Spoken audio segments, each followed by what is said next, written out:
Bismillahirrahmanirrahim. Welcome back to Mathematical Methods of Physics. Today we will go through lecture number 14 of this course. First of all, let's see what we have studied in the last lecture. In last lecture, we started off with the method of separation of variables to solve partial differential equations. We developed the general method of separation of variables, and then we applied this technique to parabolic equations, especially to heat equation in one dimensions with different kind of boundary conditions and given initial conditions. I solved two examples and I gave one example as an exercise for you guys. I hope you have done that and you fully understand the method of separation of variables. We will continue with the same topic, separation of variables technique. I will write one more example for you guys for parabolic equations, and then I will solve a couple of examples from hyperbolic equations, especially the wave equations. So let's say, what is the parabolic equation? We saw two examples of parabolic equations in last lecture. We solved them thoroughly. There were two initial boundary value problems. If you see, the equation is the same, ut is equal to uxx. The boundary conditions are the same. The prescribed temperature at two ends, zero temperature at two ends. Only the initial condition is different, that ux0 is equal to x. So nothing is different. I did the same example in the last lecture with ux0 is equal to 2x plus 1. So this is basically easier than that example which we did in the last lecture. So I am leaving this as an exercise for you guys. One more. I left one example at the end of the lecture in the last lecture, heat equation with periodic boundary conditions, and here it's heat equation with prescribed boundary conditions and initial condition as well. So let's move on to the hyperbolic equations, which is a new type of equations in today's lecture. So hyperbolic equations are where the discriminant b square minus 4ac is positive. All right. So if you check here, your a is 1, c is negative 1, b is 0. So if you find b square minus 4ac, you will see it is positive number. If it is a positive number, it's an hyperbolic equation. This is especially a wave equation, two derivatives of time and two derivatives of x. In heat equation, there was only one derivative on the left hand side with respect to t. So this is wave equation subject to the homogeneous boundary conditions and two initial conditions. And why there are two initial conditions? Because we have two time derivatives now. All right, it depends. Number of conditions depend on the number of derivatives. In heat equation, we have three derivatives: two boundary condition, one initial condition. Here we have four derivatives: 2x, 2t. So two boundary conditions for x and two initial conditions for time.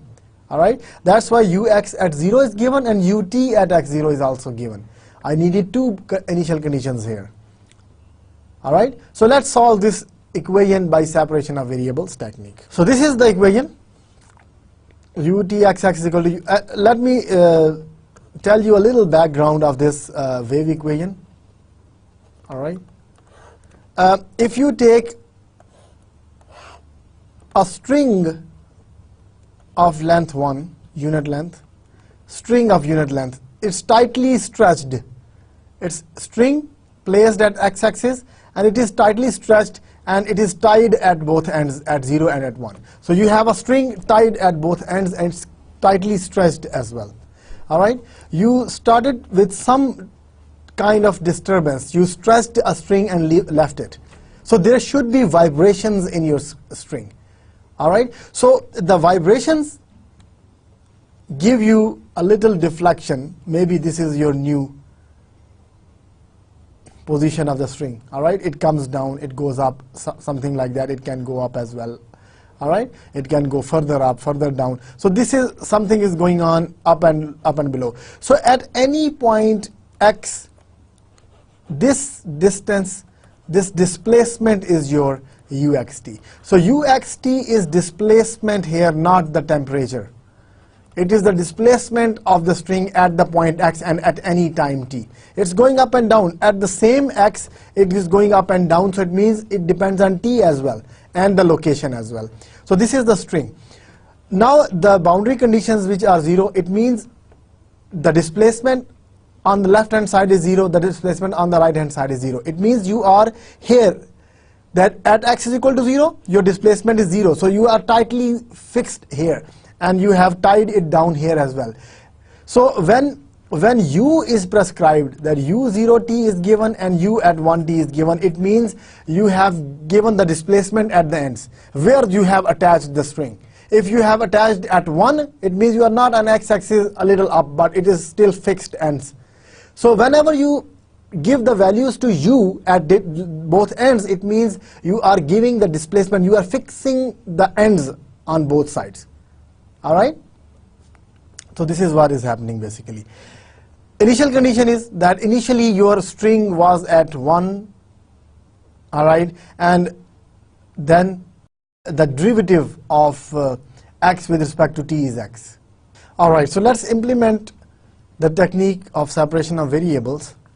So what we will do is, we will again assume the solution of the form uxt is equal to x of x, t of t. All right? So this is what we got. Now PDE gives left hand side has 2 derivatives of time and right hand side has 2 derivatives of x. Now divide by xt, we get x t double prime by xt, x double prime t by xt. So here t is gone, here x is gone. So you are left with t double prime by t, x double prime by x. So this should be equal to negative lambda again. Why? Because we are having t only on the left hand side and we are having x only on the right hand side. So they both be equal to some constant, right? So let's call it a constant. Now t double prime plus lambda t equal to 0 from first one, and x double prime. I'm skipping a little details which we have discussed in the last lecture, so why waste time in that thing again. So now you are having second order ODEs, both are second order ODEs. Last time we had first order ODE and second order, but now we are having second order ODEs for both the cases. Now the boundary conditions. Boundary condition was u0t is equal to 0. This implies that x at 0 and t at t is equal to 0. Again, this cannot be equal to 0, so x at 0 has to be equal to 0. Second is u1t is equal to 0. So this implies that x of 1 and t of t is equal to 0, right? So x of 1 has to be equal to 0 because t cannot be equal to 0. All right, so I got these two boundary conditions. Now initial conditions, again, I cannot use initial conditions. If you see the initial conditions here, initial conditions are the functions of x. They are not homogeneous initial conditions. So I don't have homogeneous initial conditions. I cannot use them at the beginning. I will keep initial conditions for the end. Keep initial conditions for the end. All right, later on. I will use them later on. So right now, what is my boundary value problem then? Boundary value problem is x double prime plus lambda x is equal to 0, and x at 0 is equal to 0, x at 1 is equal to 0. This is the boundary condition, same boundary value problem which we studied in the last lecture. So I'm not solving it. You again have to discuss the cases. Case 1 lambda 0, case 2 lambda negative, case 3 lambda positive, and you will see that what we got is lambda only positive eigenvalues gave you the solutions 1, 2, 3, and 0 was not the solution as well. And here your eigenfunctions x were sine. If you remember, these were sine and pi x. All right. So see the first example in the last lecture. See the first example in the last lecture. You have this as solution. I'm skipping the details See last lecture example 1. Example 1 of the last lecture, we have obtained these eigenvalues and eigenvectors. So I'm just saving my time here and writing these solutions directly. What is different now? Different is the second ODE which you got. One was the boundary value problem, I got the solution, but this time the ODE is also second order ODE. But lambda is known now. Here you don't have to discuss the cases because lambda is known. I have obtained the value of lambda n pi square. This is known. So it means your auxiliary equation here is m square is equal to minus lambda, which is minus n pi square. So m is minus n plus minus iota n pi.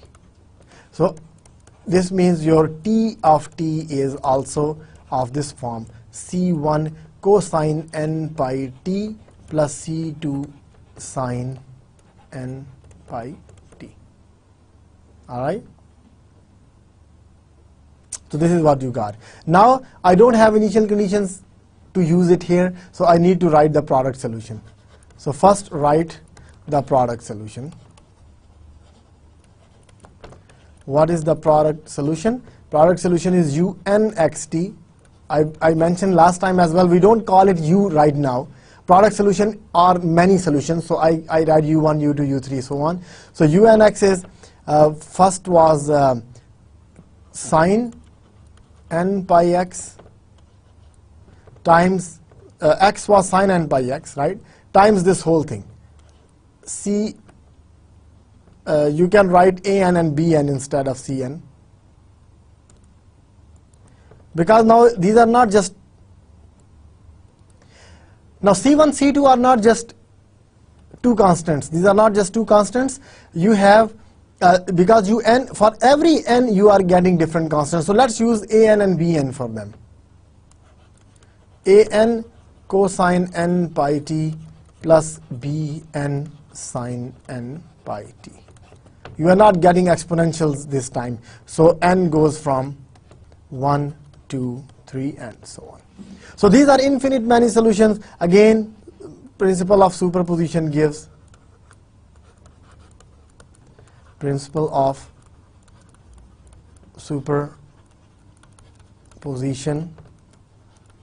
the general solution. Uxt is equal to, what is the general solution? Summation all un, right? This is the principle of superposition, that sum all these up, you will get summation n goes from 1 to infinity, an cosine n pi t plus bn sine n pi t and sine n pi x. I wrote just this sine n pi x later on. So this is your general solution. Now there are two coefficients to be determined now, not just one, an and bn. If you recall in the heat equation problem in the last lecture, I am left with only Cn at the end, just one. But there was only one condition as well. Here I am left with two arbitrary constants, a and bn, but I have two initial conditions with it. So I can use two initial conditions to find out the values of an and bn. All right? So let's use those initial conditions. So use initial conditions now. First initial condition is ux0 is fx. Let's say it's fx generally. I'm not writing 1 or x or whatever. Second is ut at x0 is equal to gx. Let's say fx and gx are given functions. Whatever they are, I will use it later on. These are given functions. F and g are given functions. All right. So ux0 is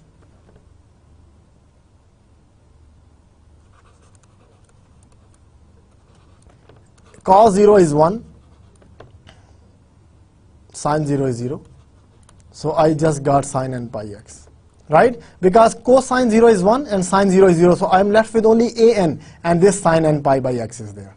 It's a Fourier sine series. So this is equal to f of x. So this is one of them. I will get an from here, right? So what will be an? An will be equal to 2 by L 0 to L fx times sine n pi x dx. So this is your an. Whatever fx is, put the value of fx here, you will get an. Now second initial condition. Now ut at 0t at x0. This is equal to gx, right? So your utx0, the derivative, utx0 means the derivative of cosine is sine, and sine at 0 will become 0, so an will disappear from here. The derivative of sine is cosine. Cosine 0 is 1.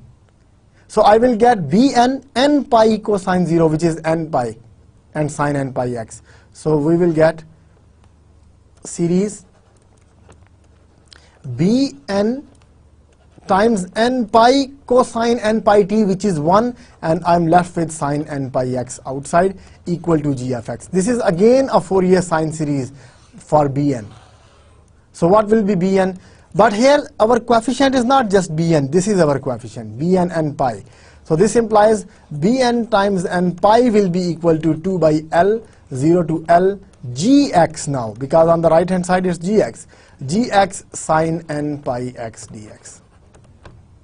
Alright, so bn will be, but I need bn, I don't need bn times n pi, so you can divide n pi on the right hand side. So this is your second coefficient. Alright, so now whatever your fx and gx are, you can easily find bn from here and an from here, whatever your fx are. Alright, so let's see in the example what our fx and gx were. Fx is ux0 is 1 and utx0 is x. So I can, fx is 1 basically. Alright, so in our case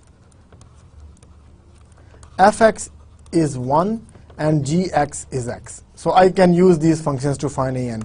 So therefore an is equal to 2 0 to 1, fx was 1, so sine n pi x dx. So this is 2 minus cosine n pi x over n pi from 0 to 1. 1 will give 0 will give 1, so this is 2 by n pi. Cos 0 is 1 and minus cos 1 is cosine n pi. So this is your an, and bn is 2 by n pi 0 to 1, gx is x, so x sine n pi x dx. So this gives you 2 by n pi. Here integration by parts, x as it is, sine, integral of sine is cosine, minus 0 to 1, derivative of x is 1, and this is minus cosine n pi x by n pi dx. So this is 2 by n pi. If you replace x equal to 1, it is minus cosine n pi by n pi, and if you replace 0, this x will make it 0. So it's gone. Minus minus plus, and cosine integral is sine n pi x. 1 n pi is already there, 1 more n pi will come from the integration, and this is from 0 to 1. Sine n pi is 0, sine 0 is 0, so this is gone. This whole thing is 0. So I'm left with minus 2 cosine n pi over n pi square. Alright, so this is what we got. We got an and bn.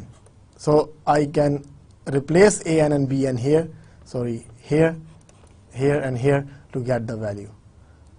So an is 2 by n pi 1 minus cos n pi. So therefore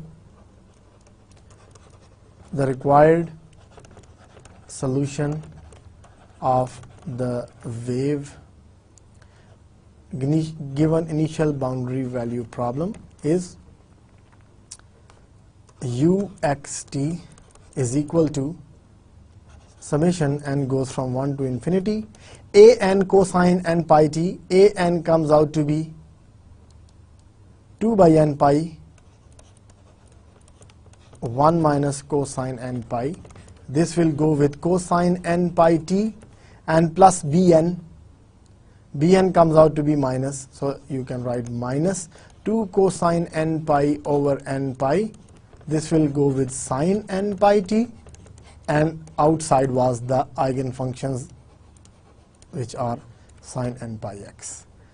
Alright, so this is the solution of the wave equation with the given fixed ends, boundary condition, and initial conditions 1 and x. Alright, so this is your required solution. Alright, again, very similar method. Nothing has changed. What is the difference? The only difference here is that this was the only difference. We got a second order ODE instead of first order. Because we got the second order ODE in time, I got 2 unknown constants in my solution. 2 unknown constants. So for those 2 unknown constants, I needed 2 initial conditions, and I was given 2 initial conditions like this. Alright, so I used those initial conditions. I got Fourier sine series in both the cases, so we can find the solution here. Because our range is from 0 to 1, so I have to use it from 0 to 1, and I use the 2 outside, 2 by L, because if you recall the Fourier sine series, it was 2 by L, 0 to L. Alright, so it's very easy, nothing is difficult here, just a little work. It's a maybe 4 or 5 page problem, but nothing nothing dangerous here, you know. कोई इसमें ऐसी कोई खास बात नहीं है कि इससे कोई खौफज़दा हो जाए बंदा, ठीक है. तो बहुत आसान सा तरीका है, थोड़ा सा काम है. अगर आप थोड़ा सा एहतियात के साथ, थोड़ा सा केयरफुली इसको करेंगे तो कोई इसमें वो गलती के भी चांसेस नहीं है. हाँ, कॉन्सेप्ट्स एक से ज़्यादा यूज़ हो रहे हैं. पहले सेपरेशन ऑफ वेरिएबल्स अप्लाई करके हम ओडीज में कन्वर्ट करते हैं, तो डेफिनेटली उसमें भी आपको ख्याल करना पड़ेगा कि हमने ठीक ओडीज बनाई हैं. उसके बाद जो होमोजीनियस बाउंड्री कंडीशंस है ना, उनको पहले हम सेपरेट करके बाउंड्री वैल्यू प्रॉब्लम सॉल्व करते हैं, लैम्डा पॉजिटिव, नेगेटिव और जीरो लेके. ठीक है, इस एग्जाम्पल में मैंने नहीं किया क्योंकि हमें पता है कि यही आना है, क्योंकि लास्ट लेक्चर में यही किया था, तो मैंने डायरेक्ट आंसर्स लिख दिए हैं. लेकिन अगर आपको एग्जाम्स वगैरह में ये पूछा जाए तो आप शो करें कि ये कैसे आइगन वैल्यूज और आइगन फंक्शंस आए हैं. ठीक है, उसके बाद हमने सेकंड ऑर्डर ओडीई जो टी में बनी उसको सॉल्व किया. उसके लिए हमारे पास कोई होमोजीनियस कंडीशंस नहीं थी, लिहाजा हम वहां पे यूज ना कर सके. प्रोडक्ट सोल्यूशन लिखा सुपरपोजिशन यूज करके, जनरल सोल्यूशन लिखा समेशन की फॉर्म में. फिर हमने इनिशियल कंडीशंस यूज की, u एट x0 और ut eight x0.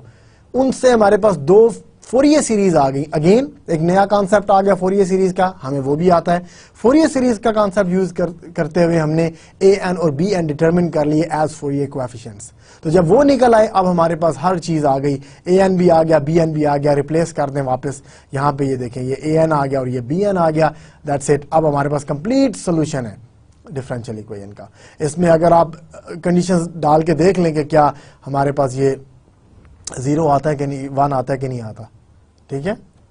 Alright, let's see another example of the wave equation. Again, you see it's a wave equation, utt is equal to uxx. But this time the derivatives, the boundary conditions are changed. Boundary conditions are given by the derivatives. You see, the derivative of x of u with respect to x at 0, 0. So we did a heat equation with these examples, with these boundary conditions as well. But here the meaning of this is little different. So what you are doing is you are fixing the slope, right? So it is called free end boundary condition. Ends are free. You didn't fix them anywhere because u at 0 is not known, u at 1 is not known. So I don't know where they are. I only know what is the derivative. Derivative gives you the slope, right? If the derivative is 0, they are free end. Only the thing is they are stretched like this one. That at both the ends your slope is horizontal. String is like this. But where they are fixed, I don't know. So these are free ends. They are called free ends boundary condition. In heat equation, these boundary conditions were called insulated ends. That temperature cannot enter or escape from the ends. But here it is the free end boundary condition that you can place string anywhere. Only the slope at 0 and at 1 should be 0. All right. So they are not tied like this. They are not tied like this. They are tied horizontally. All right, they can be here, they can be here because the ends are free.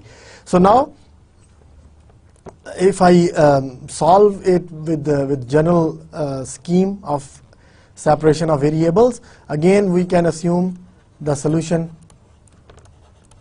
uxt of this form, x of x, t of t, right? And then your PDE gives, again it's the utt, so x as it is, t double derivative, on the right hand side x double derivative, t as it is, and if you divide by xt, you will get t double prime by t double prime by x, and again you can call it minus lambda because variables are separated. This is t only, this is x only, so they have to be a constant, so we call it minus lambda. So again what I got is, I got t double prime plus lambda t is equal to 0, x double prime plus lambda x is equal to 0. Both are the same equations, but we need to see the boundary conditions. Boundary condition is ux at 0t is equal to 0. It means the derivative of x at 0 and t at t. T at t cannot be equal to 0, so derivative at 0 has to be equal to 0. Similarly, ux at 1t is equal to 0. Again, the derivative at 1 and tt cannot be equal to 0, so x prime at 1 has to be equal to 0.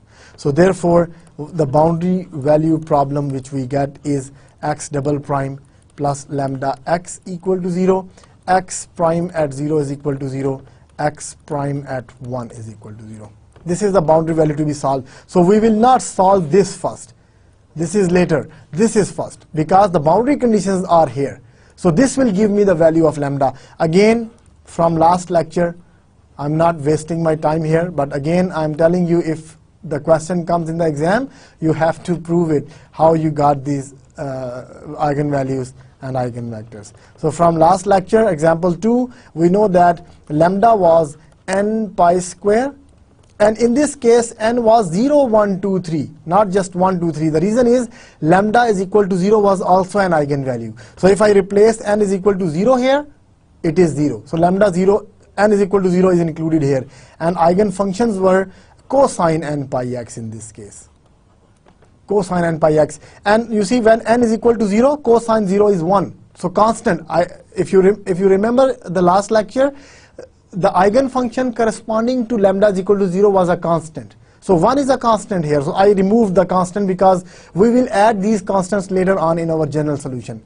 All right. So these were eigenvalues and eigenfunctions. All right. So as a practice, you can verify it, how we got these two things.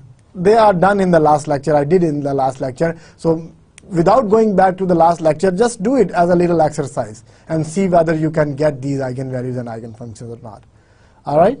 This type of questions can be asked in the exam. So it's better to practice it right now.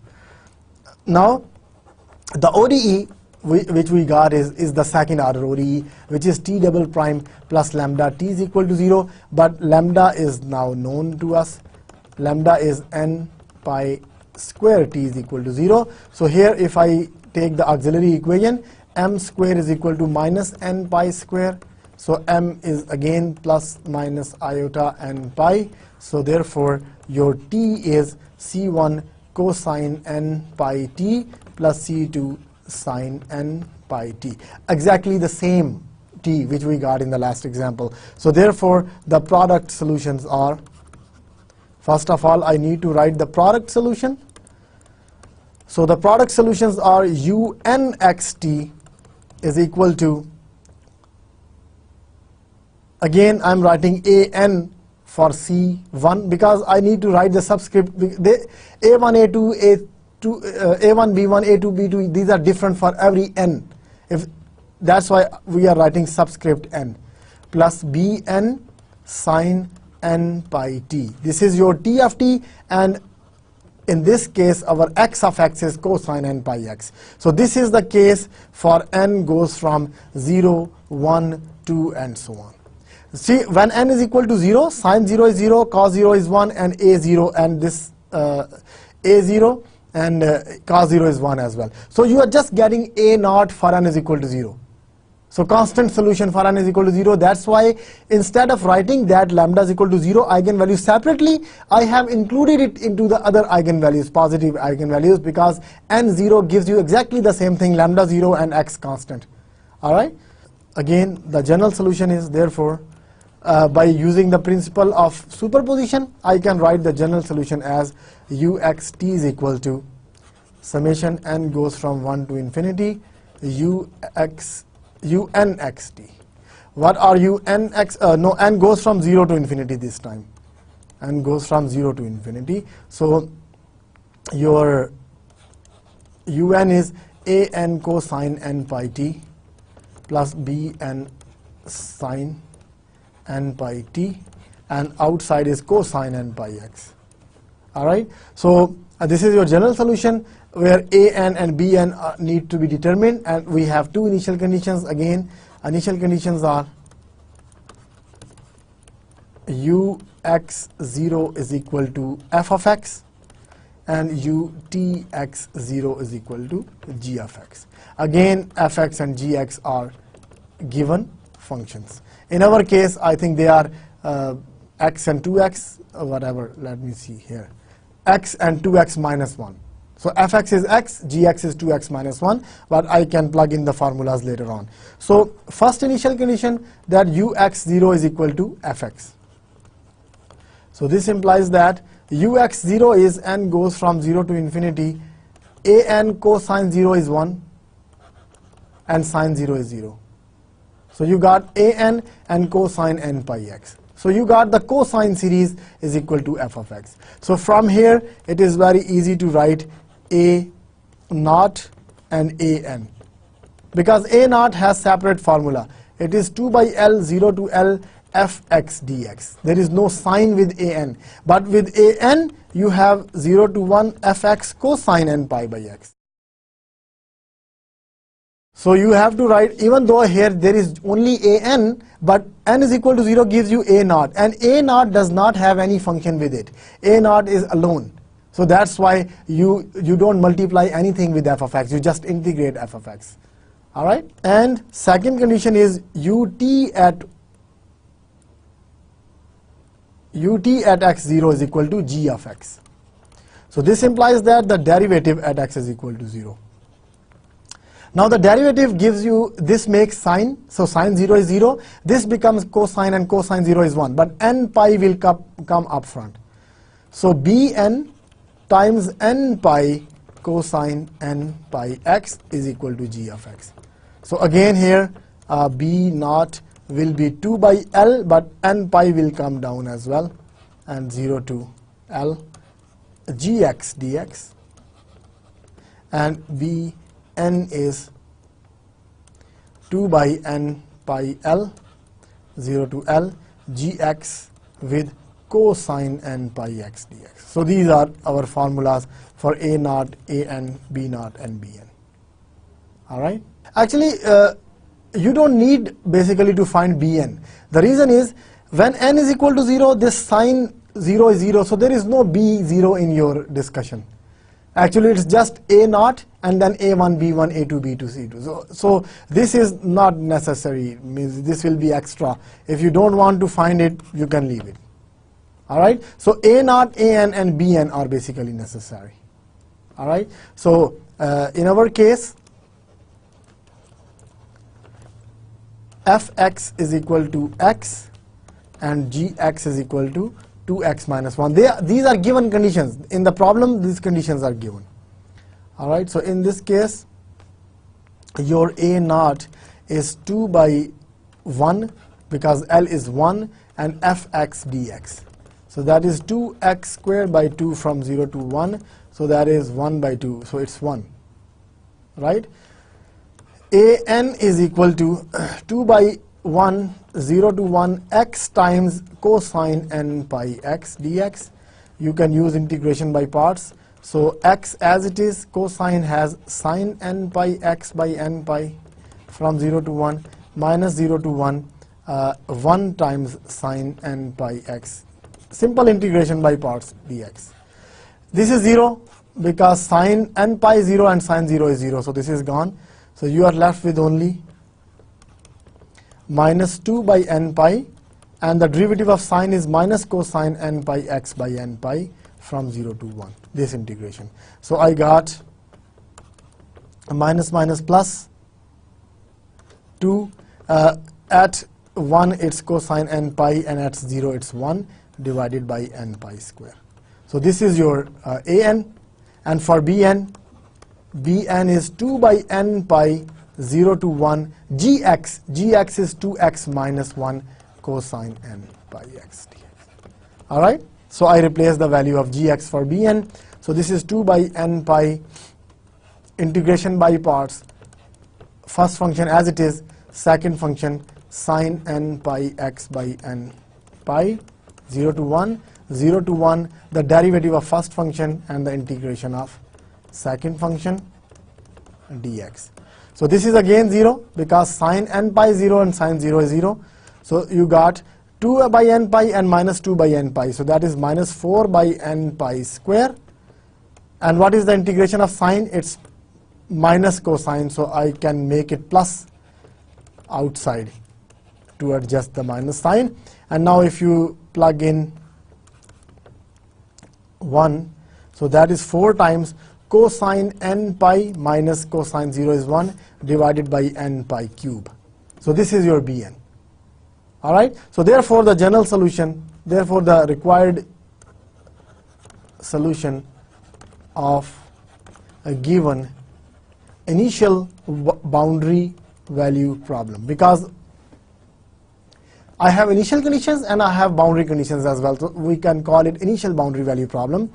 So we have uxt is equal to, I can rewrite it as this one, a naught plus 1 to infinity an cosine n pi t plus bn sine n pi t times cosine n pi x. Because for n is equal to 0, you are only getting a naught.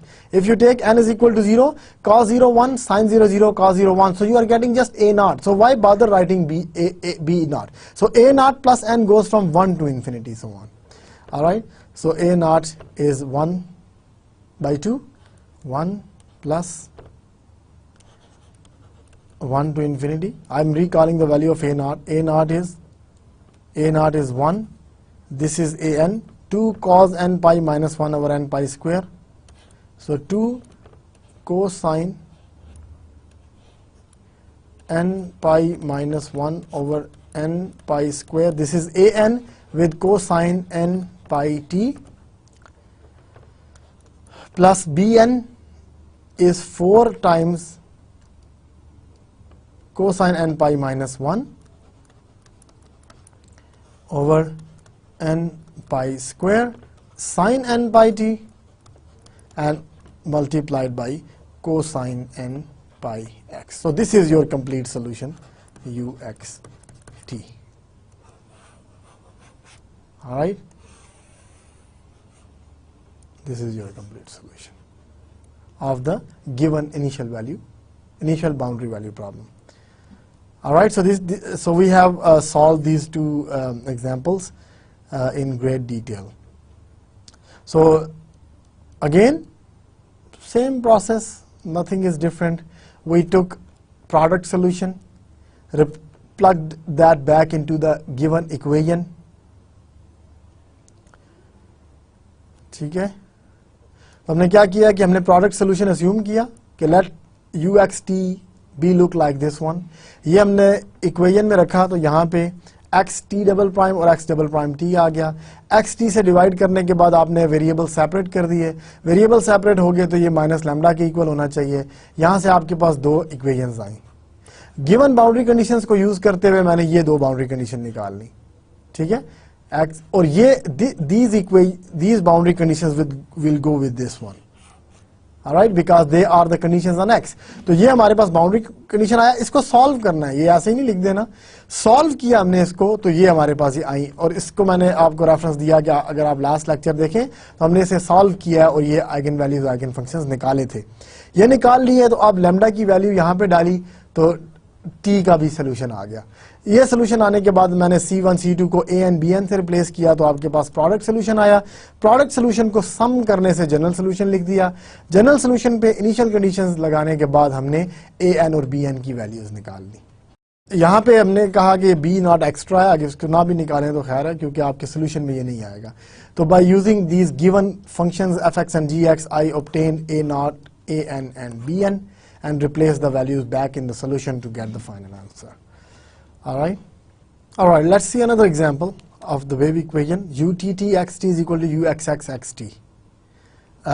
Again the same free end boundary conditions, that ux at 0 t is 0, ux at 1 t is equal to 0. The difference is only of the initial value, initial condition here. Ux0 is minus 3 cosine 2 pi x.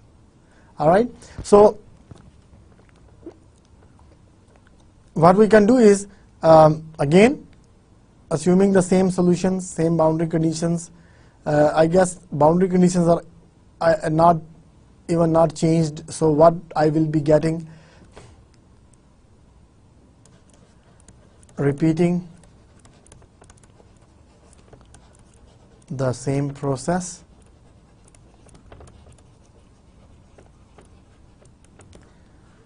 we obtain boundary value problems.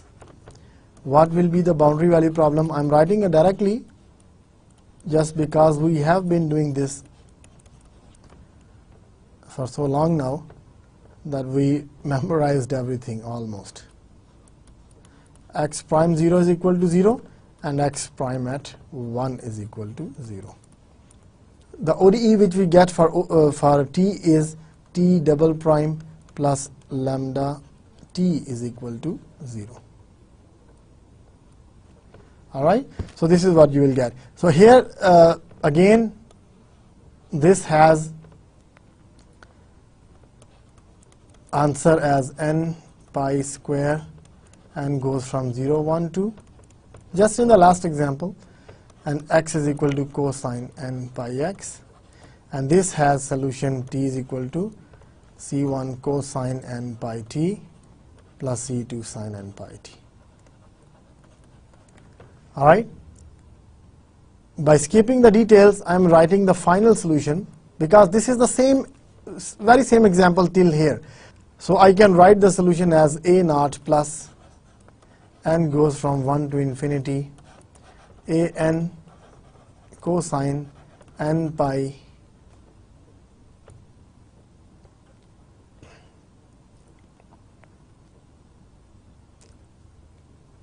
t plus b n sine n pi t and cosine n pi x.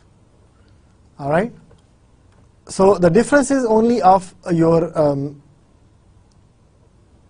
initial conditions. Now your condition is minus 3 cosine 2 pi x, right? So now u at x0 is minus 3 cosine 2 pi x.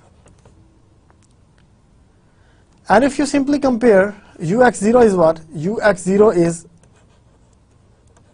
plus 1 to infinity a n cosine n pi t, so it means it's just a n cosine n pi x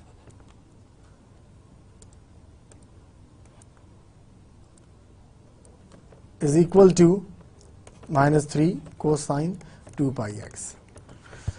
So right hand side is cosine, left hand side is cosine. So if you write for n is equal to 2, I will get minus 3 and all remaining will be 0. If you just compare, don't integrate, because this function is of this form.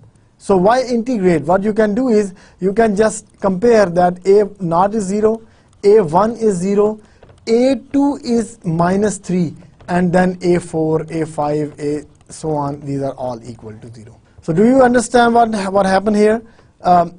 I just open it, see a naught, there is no constant, so it's 0. Plus a1 cos pi x, there is no cos pi x, so a1 is also 0. Plus a2 cosine 2 pi x, there is cosine 2 pi x on the right hand side. So it means a2 should be equal to minus 3. And after that, there is no cosine 3 pi, 4 pi, 5 pi, so all coefficients are 0. So I'm only getting a2, and every other thing is gone. Alright? So for Bn, of course I will get something. Bn is the same as the last one, which is 2x minus 1 cosine n pi x dx. Because I didn't change this condition is the same as in the last example. This is the last example, you see the same condition. So Bn will come out to be the same, which is, I guess it was 4 times cosine n pi minus 1 by n pi cube or something, or maybe, yeah, this one was Bn, 4 times cosine n pi 1 over n pi cube. So that is the same. So now you can write the general solution. Therefore, the final solution is uxt is equal to a naught, which is 0, a and a, everything is gone. So I only got a2x, so a2 was minus 3 cosine 2 pi x plus summation n goes from 1 to infinity Bn, because Bn is the only contribution. What I did is the contribution from all this is just minus 3. A2 is minus 3. So minus 3 is A2 cos 2 pi t.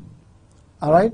So, and here cos 2 pi x. All right. So it cos 2 pi x and cos 2 pi t as well. So contribution from an was just A2. A2 was minus 3. So A2 cos 2 pi t. All right, with cosine n pi 2 pi x as well.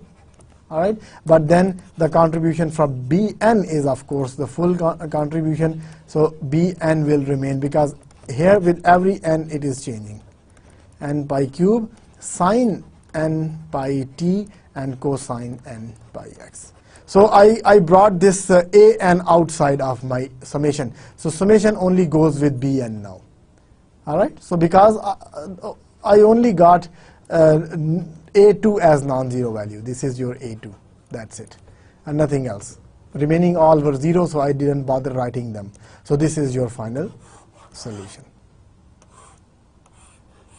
All right. This is our final solution. All right. So what if we have we did 3 examples with different boundary conditions, different initial condition. It's a lot of practice with the method of separation of variables. If you do 3 to 4 questions by your hand on your own, it will be enough to understand this process, this method, this procedure. So try to solve, pick any problem from any PDE book, all right, and try to solve it. Let's see whether you understood this technique completely or not.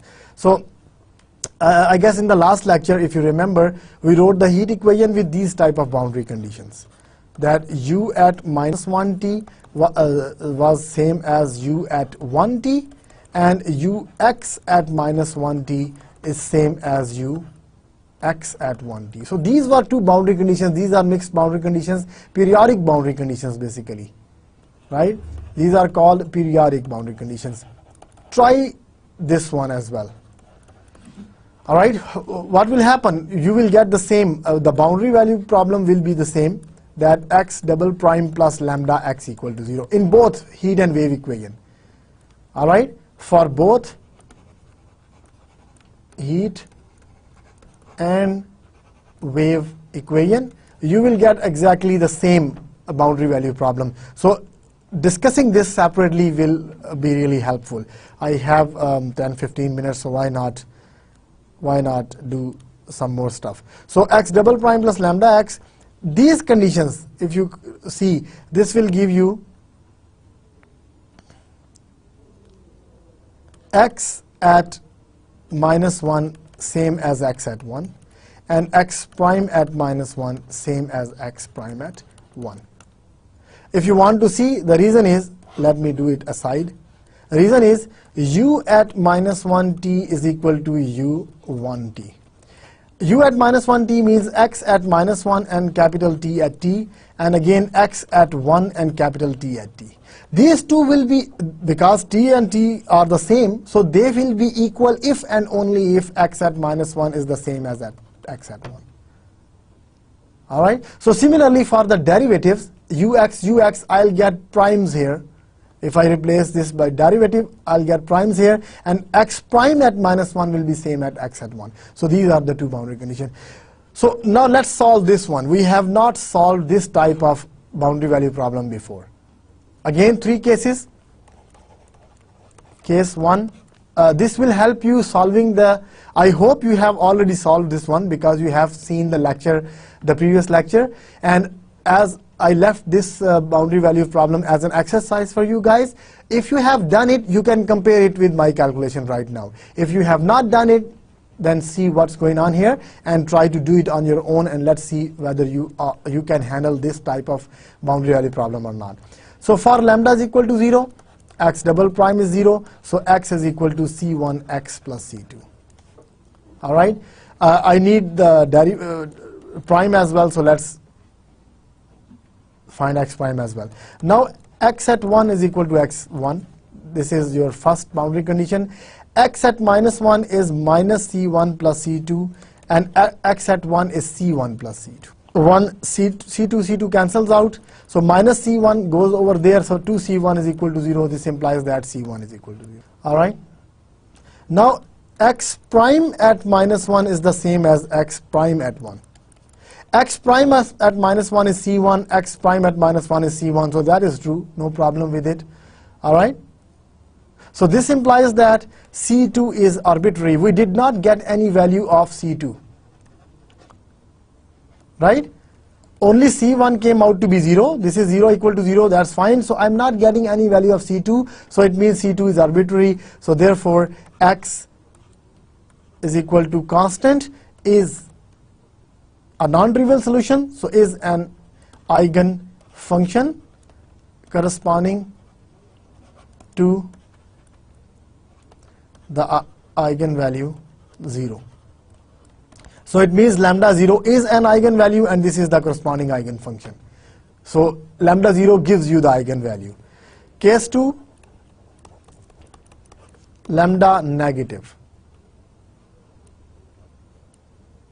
Lambda negative. Lambda negative gives you, lambda negative means your auxiliary equation is m square is equal to negative lambda. And if lambda is negative, then negative lambda is positive, so call it x alpha square, where alpha is not equal to 0. This is clearly positive now. So this implies m is equal to plus and minus alpha. So therefore x is c1 e to the alpha x plus c2 e to the minus alpha x. All right. So now use the conditions. X at -1 is equal to x at 1. So that implies x at -1 is c1 e to the minus alpha plus c2 e to the alpha is equal to at +1, so e to the alpha plus c2 e to the minus alpha. This is what you are getting. So c1 e to the alpha minus e to the minus alpha. I brought this c1 together, and if I take minus c2 as common, then it is e to the alpha minus e to the minus alpha is equal to 0. I brought this over there, so it was c2 e to the minus alpha minus e to the alpha, so that's why I took this minus common, so that I get the same thing inside. So now if you take e to the alpha minus e to the minus alpha as common, you get this thing. Now either c1 equal to c2 or e alpha minus e to the minus alpha. I know that this is never 0, right? We know e to the we have proved it. You can do it separately.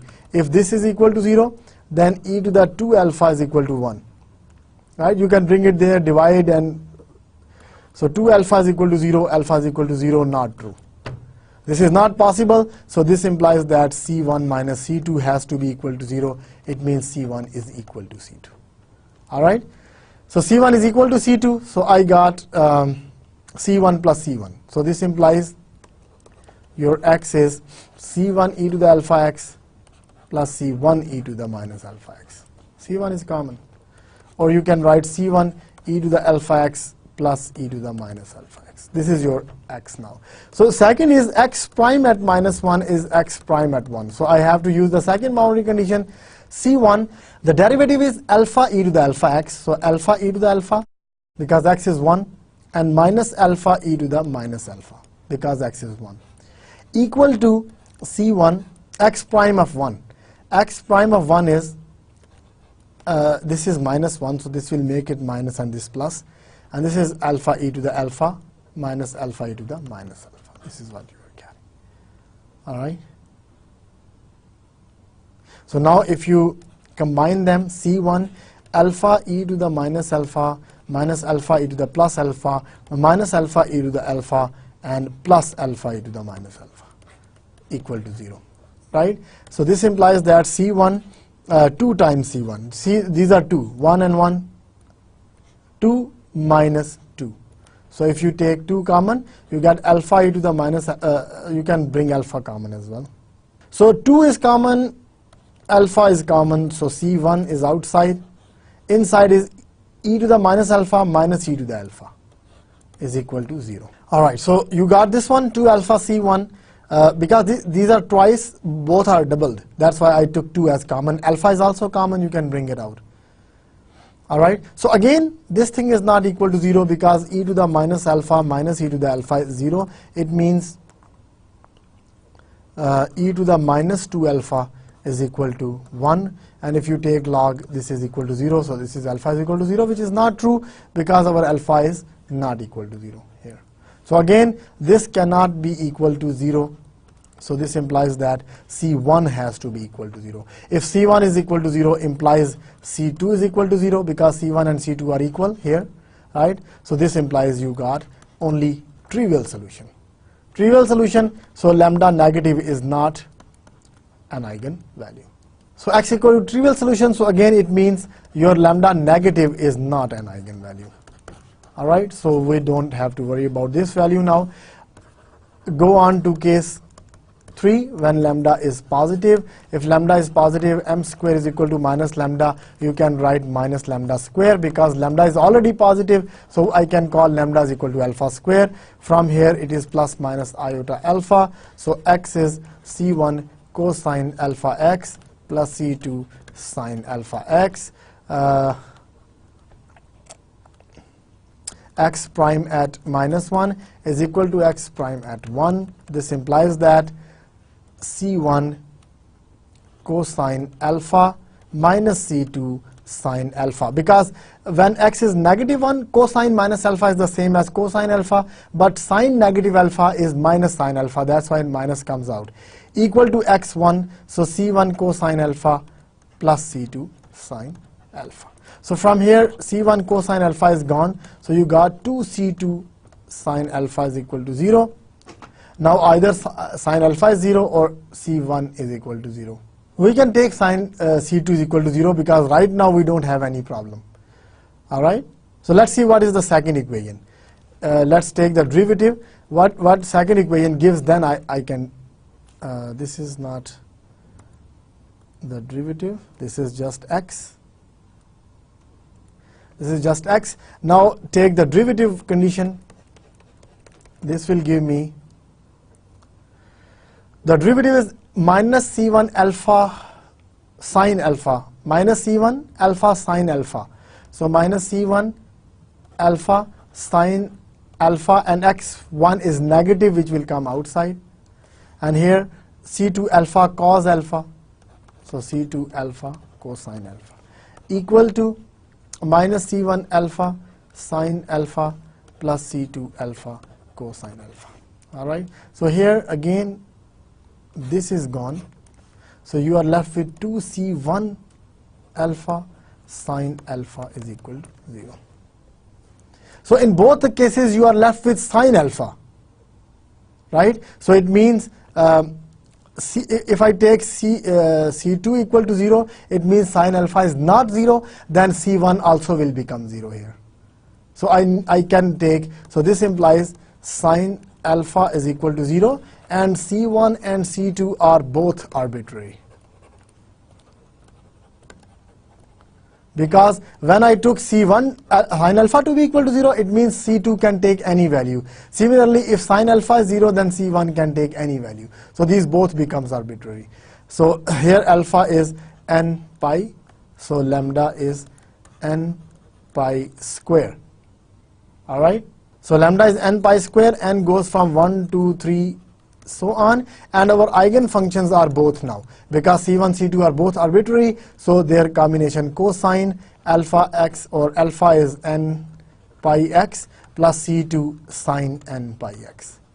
So when you had zero conditions on the boundary, you got only sine eigenfunctions. When you had derivatives 0 at the boundary, you got only cosine eigenfunctions. But in this case, periodic boundary conditions, you are getting both as eigenfunctions, because both are periodic. Both will satisfy the conditions. So this is the case. So it means I am done with all three cases. So you are getting any combination of sine and cosine as your eigenfunctions. All right. So this was basically. So now if you want to write the product solution, it's very easy. If you are solving, I'm not solving. I only solve this boundary value problem. All right, which is star. So in this case, your eigenvalues and eigenvalues are still the same, n pi square. All right. So you still have the same eigenvalues, which are lambda n is equal to n pi square.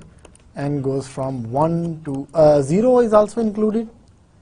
Do you think so? Yeah. 0 was also the eigenvalue. Lambda is equal to 0 was an eigenvalue. So 0 is also included here. 0, 1, 2, so on. And your eigenfunctions are x, n of x. You can write them as cosine and sine, combination of cosine and sine.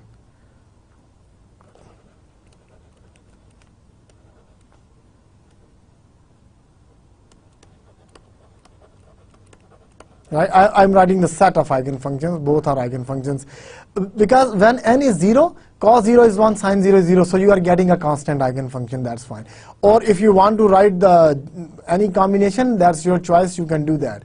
If you want to write, you can write this. But the reason I'm not writing it is when you solve for t equation, you get constants over there as well. So those constants will be compensated in these constants. All right. So eigenfunctions are cos and sine. Both are your eigenfunctions in this case. All right. So this is the summary of your boundary value problem. So this will help you with the example in the last lecture. All right. So if you have already done, you can compare it with my solutions.